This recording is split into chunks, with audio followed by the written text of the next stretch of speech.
Hey Fed Heads, welcome back to another episode of Cigar Chat, broadcast around the world on the Armed Forces Radio Network, live on Facebook, available on your favorite podcast catcher, and of course always available on YouTube. I'm Tripp here with my co-host Jason, who is having some technical difficulties tonight. So Jason actually has no video, so you're not going to be able to see Jason. But Jason, how you doing? I'm good. It's probably better that they can't see me. I mean, I wasn't going to say anything, but you're not missing out on much. But we're not here to talk about us. We're here to talk about Jeremy Jack Cigars, and we're here with the owner of Jeremy Jack Cigars, Brady Hayek. Am I saying that right? Yep, Brady Hayek. Nice to see you guys. Thanks for having me. Yeah. So before we get into the meat of it, I just want to kind of explain how we found out about you, because this was your first IPCPR. Correct. I walked by the booth a couple times and thought, like, who are these guys? Their booth looks great, because, like, I don't know, you guys just had, like, just a nice looking, fairly small booth. And just kind of the art of the booth, like the coloring, and you had like those textured pillars that looked really nice, and just an understated logo, and it made me interested. But unfortunately, we never had time to stop by. And I kept hearing from other bloggers how we have to stop by. But unfortunately, we never got around to it. And when I started doing a little research, like, you've got a recipe for success, I think, that a lot of people have had a lot of success with. So let's start off with kind of where Jeremy Jack Cigars came from and where you came from. I mean, you're a B&M owner. You're not a cigar or a cigar manufacturer historically. Correct. Yeah. No, I'm actually a developer by trade, and I'm from Jackson, Wyoming. And there's only one cigar shop up there. It's been open for over 40 some years, but that's where I get all cigars. And I worked on Capitol Hill for about 7 years. And I got really into cigars, and I moved back to Wyoming, my home state. And I'd heard that the owner was going to shut the shop down after 30 some years. So I just popped my head in one day when I was buying my cigars and said, "Is it true?" And he of course said no. And I said, "Well, if it ever comes to that, I'd hate to see it shut down. Let me know." So about 6 months later, he called me out of the blue and said, "I'm going to sell the shop." And so I ended up buying it a couple months later, and that's how I got into the retail side of things. And it was about a year after that I started the whole search for doing my own cigar. And it was a long process. It was a tough process. I went through several companies before I ended up with Topsa. But that's kind of how it all started. And so first, like, where does the name Jeremy Jack come from? So my father has passed, and one of our favorite things to do was to have a cigar together. And so his name was Jeremy Jack Hayek. So I kind of started the company to pay tribute to him. So I put it in his name. Oh, okay. So that's where Jeremy Jack comes from. I just lost the last name is all. It was a little catchy that way. Yeah, that makes sense. And so that brings me to the most interesting thing. How did you find Tabsa? I mean, Tabsa they're very well known now. Yeah. They started off as just a small factory that nobody really knew about, and then they got all these huge clients, and now they're kind of known as one of, like, the best boutique factories out there. Yeah. How did you get involved with them? It took 3 or 4 years of me going through other companies, and what I was getting and the experience I was having was just terrible.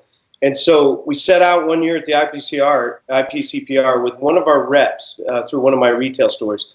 And I just said, I need somebody else that can do a cigar for me. And the current route isn't working out. And they said, well, there's a guy named Paul Palmer who runs Tropical Tobacco and out of Miami. And he said, we're going to introduce you to him. So I met Paul, and what a great guy he is. I don't know if you guys have had a chance to meet him. I'm sure you have. But and then I did my first blending in Miami at Tropical, which is Casa Fernandez. Mm-hmm. And then from there, I went to Esteli and blended at Topsa with Arsenio and Max and, of course, Eduardo. So that's how I found them. and it was just a great. I mean, they're a great group of people. Love them, and they make you feel like family. And I don't know, it's just there's great people, and they've definitely grown, and the factory's all nice now and beautiful, and they're making a lot of great cigars out of there. So happy to be there. And I'm gonna let Jason ask the next question, but before that, I want to know when did you buy the shop, and when did you start Jeremy Jack Cigars? I bought the shop, my first store, in 2008. I owned 3, and I started blending for a cigar in about 2009 or 10, just casually, and then I got into it more and more over the years. Mm-hmm. And then once I had a couple cigars, we put them in my shops and just tried them out for a while, and then kept working on other things and tweaking the blends. And then this year, of course, this past year was when we launched at the show. Okay. So we're okay. Yeah, I knew you were brand new, but like my question about that is, how do you get around the FDA? You've had the brand since before August 8th of 2016 or 2015? Yes. Yeah, 2016, I guess. We've had everything before then. We just didn't launch and provide it to the public. So that's how, luckily, we're able to get around that. Okay. Jason, I'll let you ask the next question. Yeah, so one of the questions that comes to mind is that, given what's going on with the FDA and just regulation in the industry, what made you want to try to do this now? I'm like the dumbest guy out there. I don't know. I've just never been one to turn away from something like that. It's the absolute worst timing. I get it, but I'm so invested in it now, and I love it, and I believe in it, and I'm just going to stay the course. And with a little luck, some of this may loosen with the new administration, and I know that's what we're all hoping, and so we're just sitting optimistically, and we'll find out.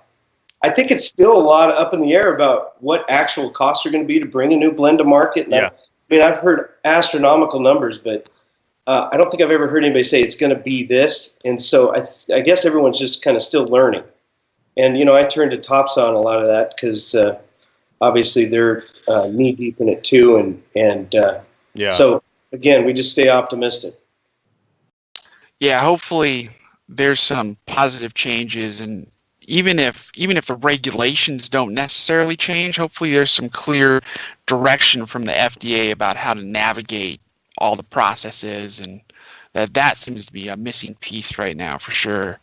Yeah. So, and then as kind of a follow-up is when you were, woke up one day and said, okay, I want to make cigars, was there anyone that you reached out to like, say, hey, what do you think about this? Is this something that I should pursue? No, I didn't ask for anybody's permission or thoughts on it. I knew I wanted to do it. And so that was never an issue for me. It was just, the tough part was, being the young gringo from Wyoming, trying to get anybody to take it seriously. It was like, so it was tough. But luckily, I found Paul and Topsa, and so I guess it's just luck. That's cool. Yeah, it's definitely, I think that Topsa right now is just a great manufacturer to be involved with. It seems like everything that they're producing is just so great. Yeah. Yeah, I mean, so personally for me, I've always been a fan for since I would guess 2005 is probably when I had my first Aganorsa cigar. And it was like, how can tobacco taste like this? I didn't know tobacco could be this good. And they've never, other tobacco growers have really stepped up since then. And there is a lot of really flavorful tobacco out there. But nothing is quite like Aganorsa. And I feel like anybody who manages to get an all Aganorsa filler blend is going to do well. Yeah. Yeah, it's great. And, they control every part of it, so that helps. But I would agree with you. Yeah. What's your production? True. What's that? Oh, I was saying, what's your production like right now? Well, like I said, we just launched at the show. I didn't have a ton of stock on hand, and we sold out of most everything. So right now we're just waiting for everything to arrive. And then I think we're going to be. I think I'm going to be in about 10 states, if I remember correctly, from the show, and 20 some stores, and that'll be the start. And then I plan to just hopefully slowly grow from there. And I've never been one to push anything. It's just organically, and when it happens, it happens. But that's kind of the plan of attack as of now. But we did run out of stock pretty fast, which I didn't expect. So we're working on that right now. So my next question is, I've talked a lot in these last couple of weeks since, we've been, talking about the fact that you're coming on the show. We featured your cigar last night on Sharing Our Pairings. And one of the things I've talked about every time is your packaging.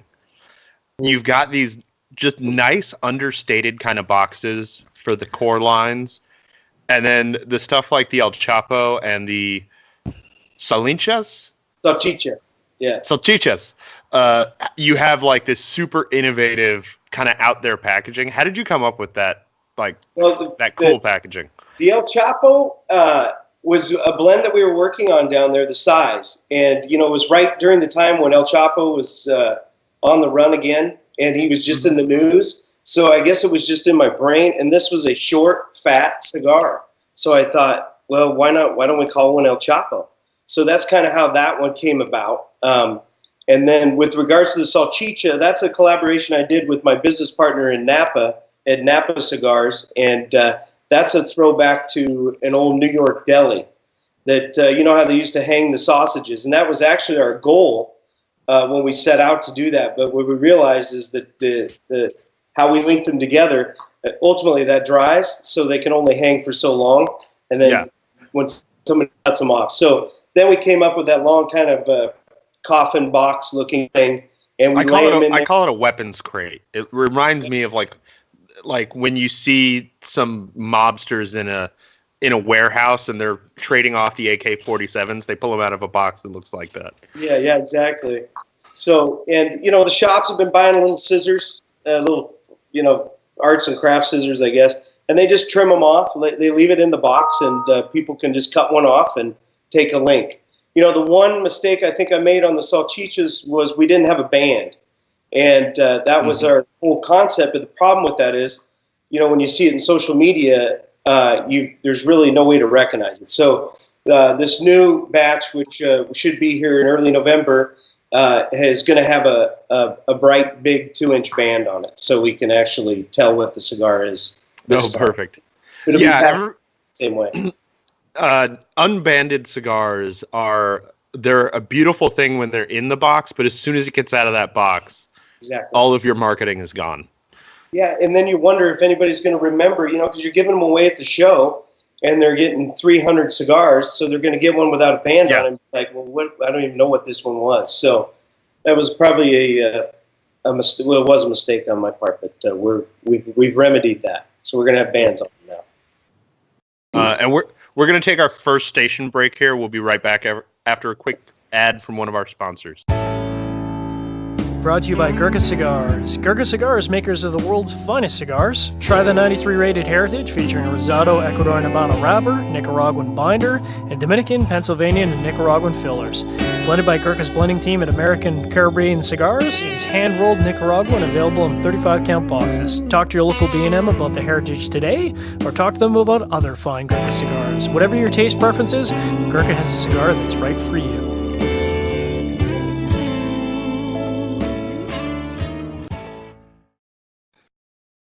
And we're back. And during the break, I noticed Jason Savko, one of our viewers, said, Salchicha, doesn't that mean sausage? It does. It does. Yep. So when you open the box, there's 2 6-count sausages linked together. It's a really, it's hard to describe because you really have to see it to understand, the head of one cigar has a tail that goes into the foot of the next cigar. And so they're linked together, but you can't really understand it until you see it. Yeah. So look up a picture of that if you haven't seen it. You know, I was wondering if I'd have a box here, but they're all gone. I'll show you guys a box. And during the break, we were talking about what we're smoking. So I am smoking the Libellula. It's the Dragonfly. If you want to know more about this cigar, watch our Sharing Our Pairings from last night. We smoked it and paired it with a couple of different beers. And I paired one whiskey, and it went really well with just about anything. It's a Mexican San Andreas wrapper, of course, all Nicaraguan Aganorsa filler and binder. It's just a solid cigar, and I find that it's got really good transitions, really clear transitions. What are you smoking, Jason? I'm smoking the El Chapo, and this thing, it's like a little thick cigar. It looks like a 4x60, and it's good. I mean, this is definitely a full flavored, full bodied smoke. What about you, Brady? What are you smoking? I'm actually smoking the JJ14 Corona Gorda, which has the Ecuadorian Connecticut wrapper with Nicaraguan binder filler. Historically, I've never been a Connecticut smoker, but in the last year or so, there have been so many good Connecticut's coming out. People are like, the mindset of a Connecticut has changed. Yeah. And so now everybody's trying to blend something that's actually got some flavor and some character. Yeah. And I'm really digging that trend. And I really like the JJ14. I've smoked one of them so far. Good. Yeah, when I bought the shop in Jackson, one of our best-selling cigars was the Ashton Cabinet. And it was a cigar that anybody, your first cigar or your 1000th cigar, could take that and smoke it and love it. And so when we set out to blend this, that's kind of what I wanted to do. Any time of the day. I love this in the morning with coffee. It's perfect, and it's great now. But if you like a little strength, obviously this isn't the one for you. And Jason was talking about the El Chapo. I've got a review in progress. I still need to finish writing it up and stuff. But I was telling Brady before the show, that cigar really sneaks up on you. That's one of those cigars. It reminded me a little bit of like an Antonio, where it's got a lot of flavor, but you don't really notice the strength until you're getting like further, like in maybe the second, third or so. And then you're like, wow, that's strong as balls. Yeah. Yeah, I'm definitely starting to get to that point here, to where it's like I'm enjoying the flavors, I'm digging on it, and then it's like I'm slightly worried that when I go to stand up here, my head might spin a little bit. Strength. We've got a audience question here from Harley Holmes through the SigFed website. He wants to know why are all of your retailers on the West Coast, at least all the ones that are listed on your website, considering the taxes and laws, why start on the West Coast? So I'm from Wyoming, but I live most of the year in Southern California. So and those are the ones we have listed until the new stock is in and we ship to the IBCPR new clients, I should say, new retailers. We'll put those up on the website. I just haven't put them up yet until we ship. But we will be in, like I said, I think 10 or 11 different states, and they're not all on the West Coast, I promise you. So well, that's the part of his question that I didn't read. He's actually in Southern California. He just wanted to know why you would do something like that. Yeah, I guess it's just how it's grown, and I'm sure it helps that I'm here most of the year. So, and something that we didn't talk about, we kind of skipped over. Can you just give us an overview of your different blends? You bet. For people listening who just want to know which one of your cigars they should buy. Yeah. So if you want a light cigar with great flavor, the JJ14 is your cigar. It's Nicaraguan binder filler with Ecuadorian Connecticut. It comes in a Toro, Robusto, Corona Gorda, and we're about to release a Lancero in this cigar, which is really tasty. So I'm excited about that. From there, we go to the JJ15, which is a Nicaraguan binder filler with Corojo wrapper. And it's got a little spice, but a little sweet. And that only comes in the Corona Gorda. And then the 23, which is one of my favorites, is the San Andreas with Nicaraguan binder filler. Then the Libellula is also a San Andreas, and that's got a medium to medium full. And then we have the El Chapo, the 4x60s, which is a full-bodied, and the Salchicha, which is also a 4x60 and medium to medium full.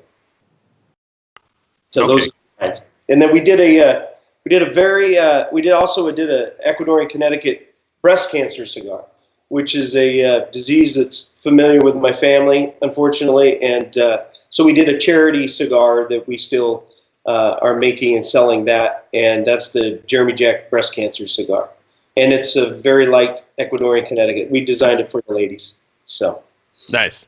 Yeah. I think that's always a good thing, is when there aren't many cigars that are marketed at the kind of the ladies.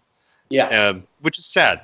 I know a lot of ladies who smoke, and it's sad that everything's marketed as like strong and manly, and nothing is marketed for the women. Yeah, except for the acids, which is great, the flavored. But some women want to taste the tobacco, so let them. Jason, you have any questions?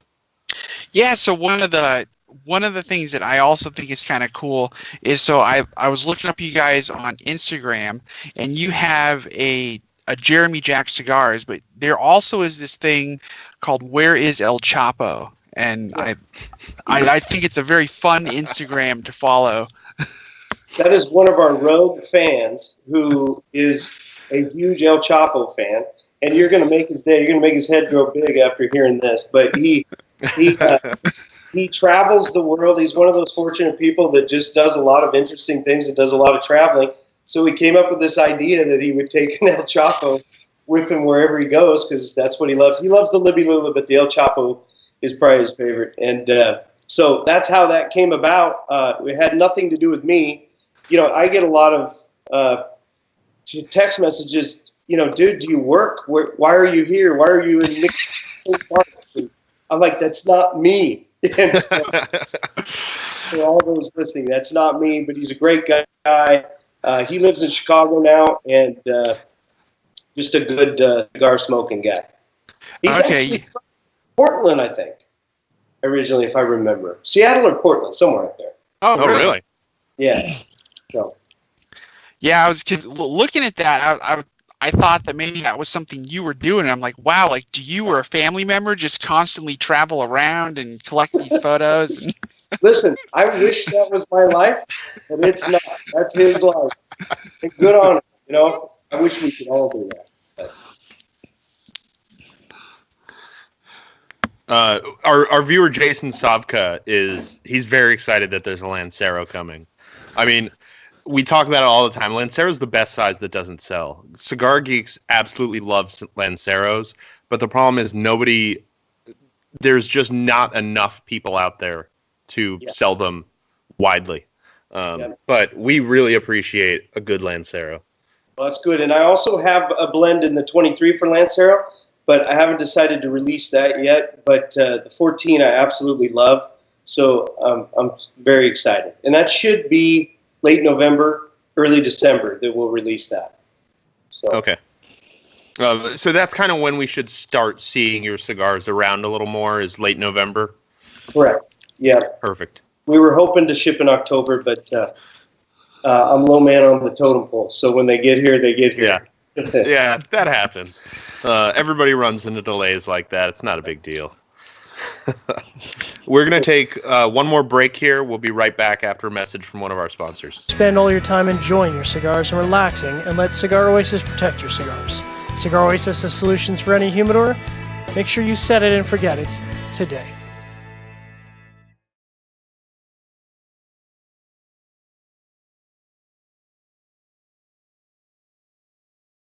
One that was working with you.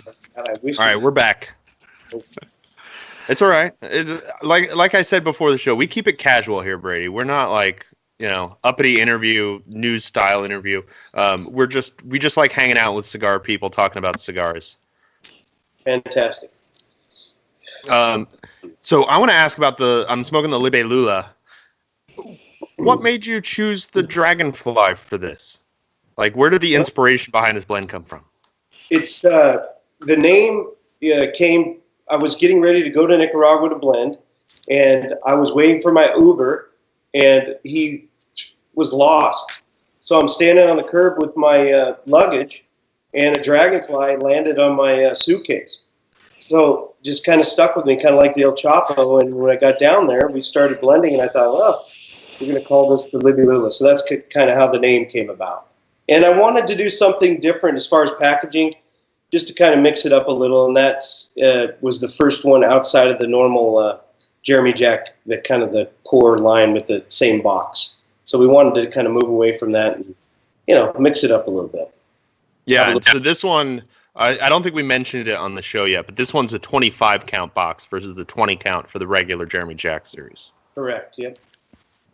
Yeah, everything's 20 for the rest of them, except for Salchicha, which is 12. And then the El Chapo comes in a little 3 count box. But we also brick. Are releasing a brick. And we're also releasing a 12 count box of that because the shops are asking for a bigger box of those. So those should come in like a brown paper kind of like construction paper bundle with just way too much packing tape. Duct tape all around, yeah, exactly. A little white powder. I've had lots of suggestions for marketing. I mean, I feel like white powder, the FDA might single you out for that one. Exactly. I tried to trademark El Chapo, and the trademark agency gave me a bunch of crap about it. Said that they wouldn't do it because of the history behind the name. Connotation, yeah. Yeah. I'm kind of surprised by that because there's a lot of very racy trademarks out there. Yeah, because it just means shorty in Spanish, so I didn't understand it, but nonetheless, that was a ruling. Yeah, that's all right. So about the Lanceros, Jason Savka says, "Take my money." All right, he wants those Lanceros bad. And speaking, he didn't ask this, but I'm going to ask for him. Do you have any plans to move into Canada? Because he's a friendly Canadian up there. It's down the road. There was somebody at the show that actually approached me from Canada, but I haven't. We are so new and so small that I have just been trying to focus growing here first. But I'd love to be everywhere. It's just time, and after the show, my focus was just getting new stock back and serving the people that signed up at the show, and then we'll kind of go from there. So it'd be great to be in Canada.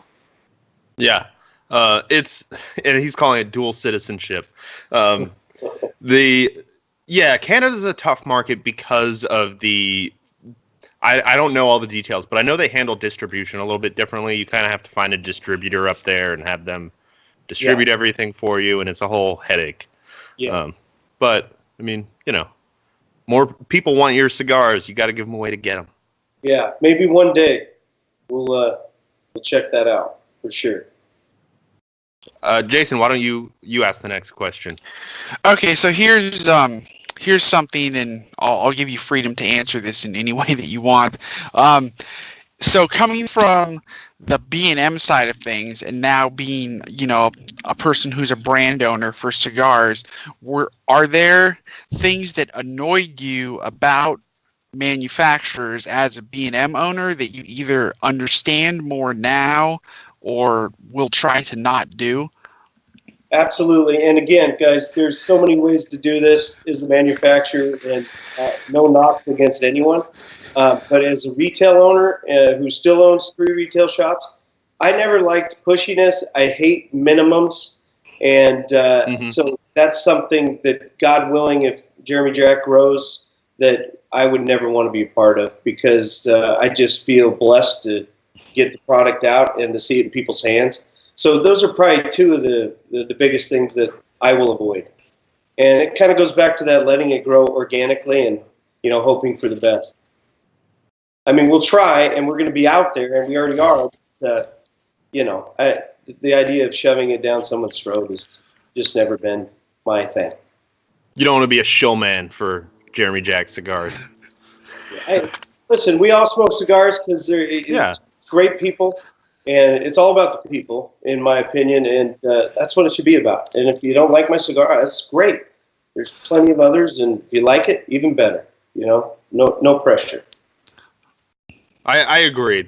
I like that worldview. Harley Holmes wants to know when or where can we buy Jeremy Jack stuff online? We don't sell online, and that is also another thing that comes from me being a brick and mortar store. But you can call any of the retailers on my site, and I'm sure they will ship. I do know we ship out of where the headquarters are in Jackson, Wyoming. We ship every day, so you can check that out. That's through Tobacco Row, but that's how we'll leave it up to each shop to do it. Okay. So Yeah. you've generally got a no online sales policy, but if they want to sell it to people over the phone, that's okay. I think that's fair, for sure. Yeah, I completely respect that. Because we aren't everywhere yet, and we've shipped a lot, and I understand, it's tough because we aren't in a lot of the local stores. So the best way to do it is to call one of the retailers online. Napa Cigars, Tobacco Row, they all have the full line and can ship. Jason? Nice. Yeah, I think that that's actually kind of cool, because then I think that you're not. It seems like when you jump into online sales, especially if you're not producing in massive quantities, it's like you're almost setting yourself up to fail when it comes to meeting demand.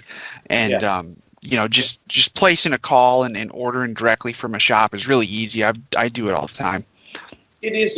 Some people think that's so daunting, but it's just a phone call and a credit card, and you're going to have it in 3 days. So it's easy to do. But I understand some people like to get online and not talk to anybody, and I get that. But that's kind of how we're operating as of now. So, do you have sort of an expansion plan in mind? Yeah. Oh, sorry. Go ahead, Jason. Oh no, go ahead. Yeah, we do, and of course we want to grow. And I've talked with a few reps in a regional area, and once we get the stock in, then I'm going to explore that. It'd be in Northern California, and there's one in Nevada, Arizona, and then one in Southern California, and that will probably be the first steps, other than sending the product to the stores that signed up at the IPCPR, and then we'll just kind of go from there. Okay. One of the biggest things I've learned as a beginner is, keeping the right amount of stock around. I mean, I learned that the hard way at the show. Yeah. So, trying to work that through. Yeah, that's something that's not. That doesn't seem to be easy for anybody who's a new company, unless you can come out of the gate with 1 million cigars and just have enough for everybody to buy some. I mean, that's how the cigar business works. You have to start small and expand your footprint slowly, or you can just end up either overextending yourself, or even worse, kind of being a social media flash in the pan where everybody wants your cigars but can't get them, and by the time they can get them, they've forgotten about you. Nobody wants that. Yeah. Yeah, I hope that. Have you found that a particular line of your cigars seems to be the most popular right now? Yeah, in Southern California, the Libby Lula and the Salchicha and El Chapo, they're all very popular. In Wyoming, in that area, the Libby Lula, the 15 and the 23. And in Northern California, we've found the 23, the 14, and then Salchicha. The Salchicha is a great stick, and we'll get you guys some when they come in. But it's good. It's very similar to the El Chapo. I'm really excited to try that one. Yeah.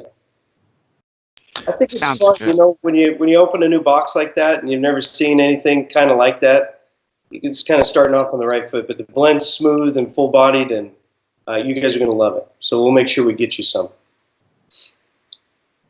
How did you come up with that? I mean, you kind of went over it a little bit, but how did you come up with the idea that we should just make these cigars into links? That was the idea with my business partner, the guy that I collaborated with on this. Oh, okay. He's from New York, and he had this idea to see him hang, something different to catch people's eye in the humidor.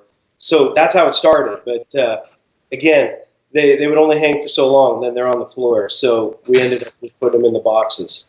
Yeah, that would be bad marketing. Cigars falling all over the floor Exactly. while people are trying to buy them.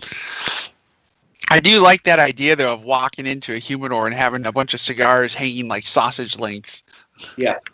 Well, I tell you what, even in Wyoming, we built a little platform and hung them so that they would fall into the platform was a box, an empty box. So if they did fall in there, but it ends up being more trouble than it's worth. It looks phenomenal, but to do the space and to have that, it's just better to keep them in the box. Yeah, it's kind of a thing that has to go on a counter that has plenty of room. And Bob Langmaid has a question. Bob Dog, as he likes to be called. Bob Dog. Bob Dog. He's a good dude. He wants to know if you have plans for traveling events, like to do, kind of in-store appearances to promote the cigars. He's in San Diego, I think. Absolutely. I'm in San Diego. We just got in Habanos, which is in Sports Arena. I hope to do an event there. And we're in Fuego in Las Vegas now, both their stores. Great shop. We've talked. I love those guys. They're awesome.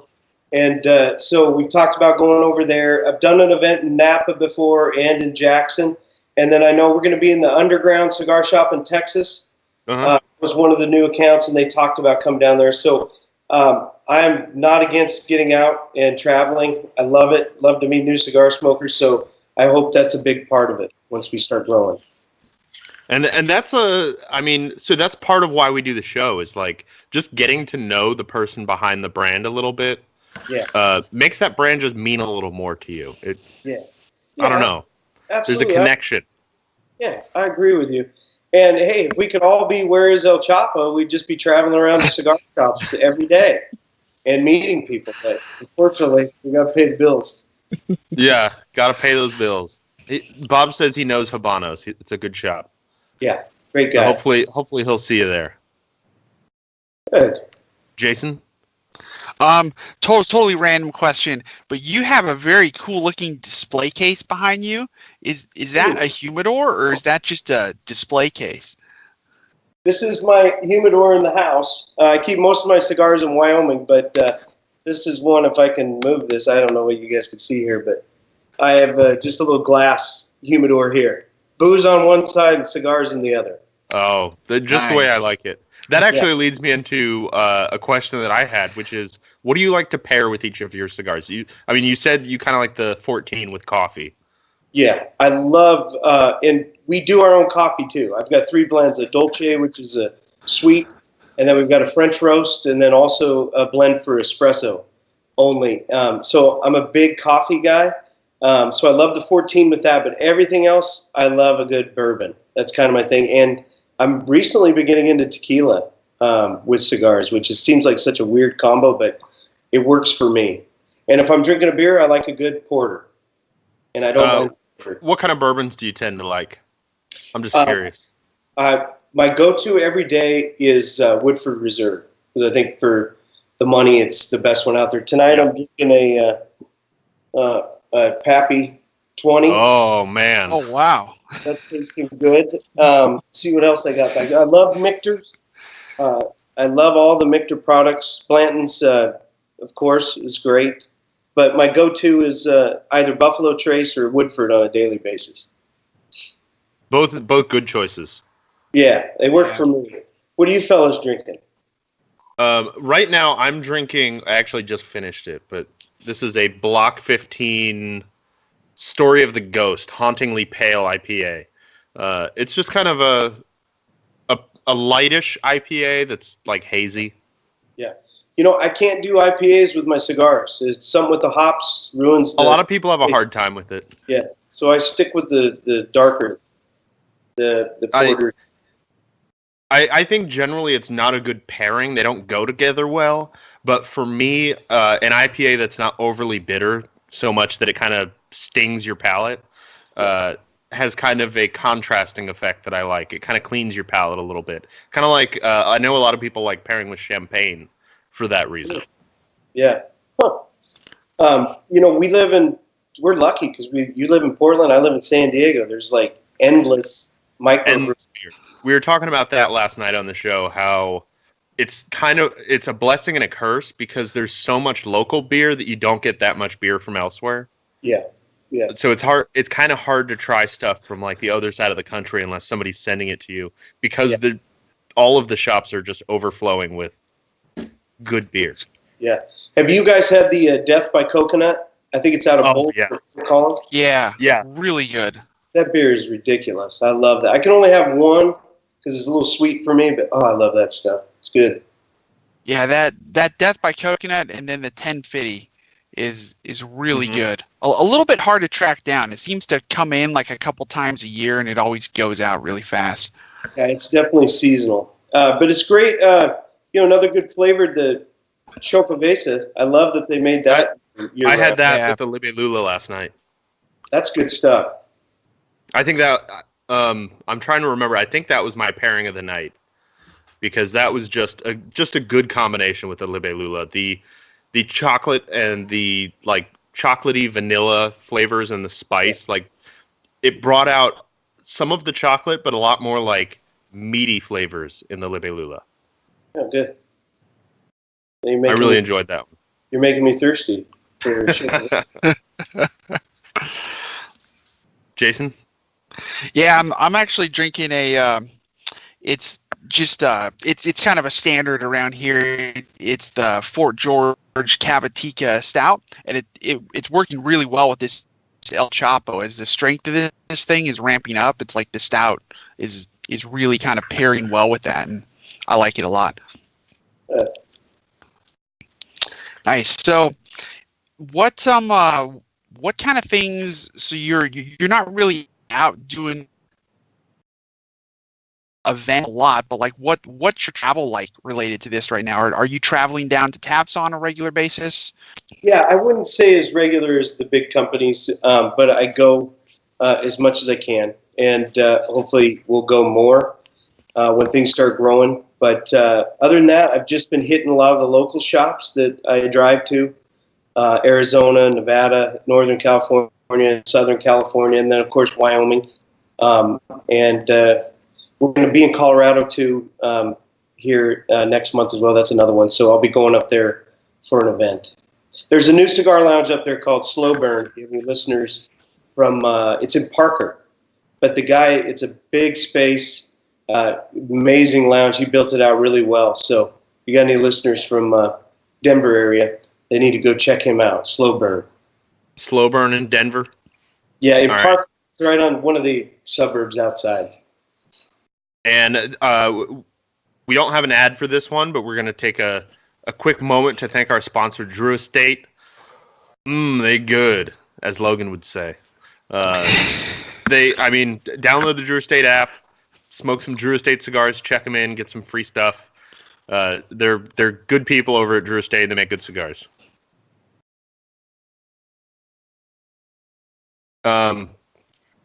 I'm trying to think of what my question was that I had queued up in my head before I had to do my spiel there. So the El Chapo and Salchichas, you don't disclose the country that the Corojo comes from. Is that something it's Nicaraguan Corojo? Yeah. Mm-hmm. Yeah. Okay. So those are Nicaraguan Puros? Yes. Yep. That and the awesome. JJ15 as well. Okay. All Aganorsa. Oh, I love that stuff. Yeah. Have you guys been to the factory? Been to Topsy? I've been to Nicaragua multiple times. I have not been to Tabsa. You should stop in and say hi to him. I would like to. Do you know if somebody can just make arrangements to drop in there? I bet if you contacted Max, and I know what I understand is Max may be in Miami more these days, but I'm sure they would accommodate somebody coming by and checking out the factory. What I've learned, there aren't many cigar factories that if you just ask, they won't let you in to see. Yeah. Like, they love showing off what they're doing. Yeah. And if you can get in touch with anybody at the factory just about, you can get your foot in the door, check out the factory, maybe get a free cigar or two. The last time I was in Esteli, I had a buddy with me, and we just knocked on the door of Roma Craft, And Skip's like, yeah, I got to answer some emails. And then he gave us a tour and sat down, smoked a cigar with us. I mean, I kind of feel like most of them are going to be like that. But Yeah. I can't speak for everyone, obviously. But Yeah, some of the bigger ones, like my father and Padron, you absolutely need to like talk to somebody and get an appointment and stuff. And if they don't have time, they won't give you an appointment. But like any of the smaller factories like Skip, if you just knock on the door, send him an email. If you happen to be in Esteli and you have time, email everybody you can and check out whatever factories you can. yeah, absolutely. Bob Langmaid, Bob Dog. Well, first he says, a bourbon and a porter man, nice, because he's a bourbon and a porter guy. And then, just a Pappy 20, huh? Just a Pappy 20. Nothing fancy. It's tasty. I've had this bottle for a while, so just slowly enjoying it. Yeah, that's the way to do it with Pappy. Yeah, they're retarded. You know, in Wyoming, you used to be able to get the 20, I think, for $129. The 23 was $247, and down here at the local liquor store, when it comes in, I think the 23 is $3,000 now a bottle. Yeah, that's because people will pay it. Yeah, they do. I'm shocked when I go in there and it's gone. Yeah, and I mean that's what is that? 1,000% markup. Yes. Yeah, I would never pay that. But this is an older bottle that I've had. Decided to open. So. Yeah, the problem with Pappy isn't necessarily the price, because it's actually pretty reasonable priced.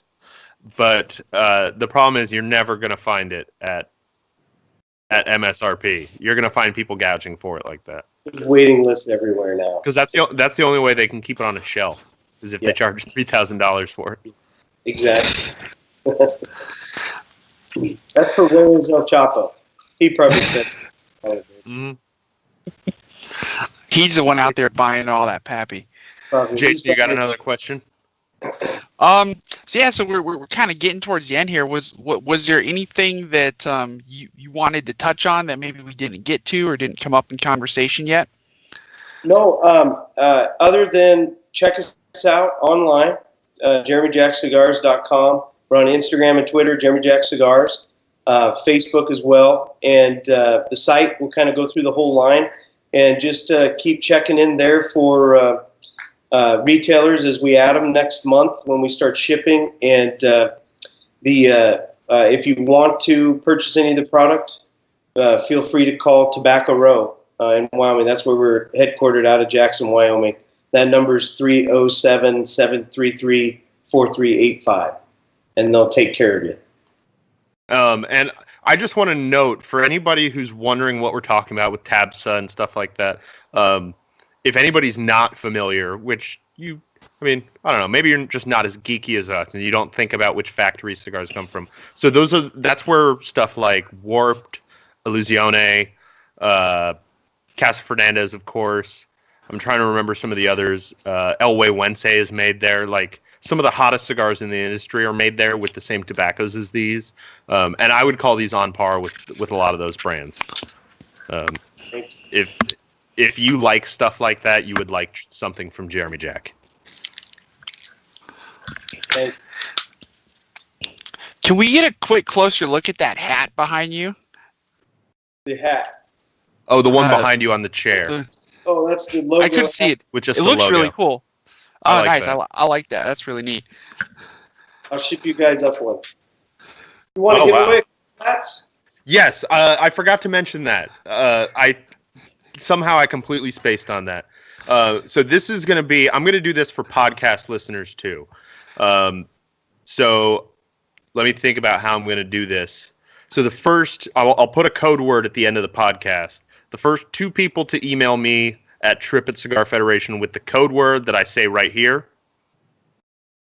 And the first 2 people to email me who are watching live or on YouTube, email me Tripp at cigarfederation.com. Send me your address. Jeremy Jack's going to ship you a hat. Maybe a little goodie on top of that. Yeah, maybe a little something. And, maybe a little something. We need your hat, your flex fit hat size. Oh, your flex fit hat size. So those are small, medium, or medium large? Yeah, right? Small, medium, large, extra large. Okay. So let us know which size you want. Jeremy Jack will get those shipped out to you. Yep. All right, and that brings us kind of to the end of our show here. Brady, thank you for joining us. It was a pleasure talking to you. I really enjoyed learning about your cigars. Like I said, I saw the booth with like those kind of wood panel colored columns and the red and the white, and was like just impressed with the look of the booth for the first time. Tripp, did you know those are actual cigar boxes? Those are No way. Those are life-size Jeremy Jack cigar boxes. I had no idea. I guess I didn't get close enough to see them. I've got a good friend and Jeremy Jack fan that lives in Wyoming, and he's an excellent cabinet maker, and he made them. So they actually shut and close just like a normal cigar box. Wow, that is awesome. We just stood them on end, and they became the displays. So Okay, that's so cool. Well, thank you very much for joining us. Thanks everybody for listening, watching, commenting, asking questions. And again, email me, Tripp, Tripp, 2 Ps, at cigarfederation.com. See if you can get yourself a Jeremy Jack hat. Maybe something else. thanks for having me, you guys. Sure thing.